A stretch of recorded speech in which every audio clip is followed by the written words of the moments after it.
পঞ্চদশ অধ্যায় সারসংক্ষেপ।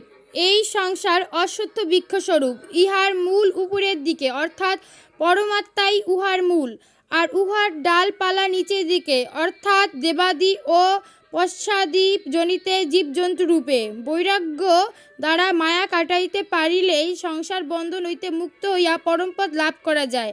সেই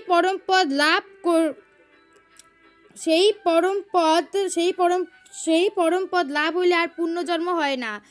ঈশ্বরকে জানিতে পারিলেই পরমপদ লাভ হয়। ঈশ্বরই পরম ব্রহ্ম ও পরতত্ত্ব।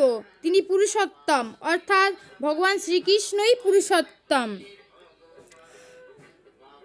জীব ঈশ্বরের সনাতন অংশ, কিন্তু সংসারবদ্ধ জীব তাহা জানিয়াও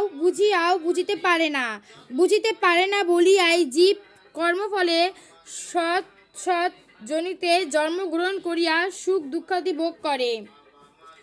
ঈশ্বরকে জানিতে পারিলে জীব কায় মনোবাক্যে ঈশ্বরের ভজনা করে। ইতি পুরুষোত্তম যোগ নামক পঞ্চদশ অধ্যায় সুসমাপ্তম।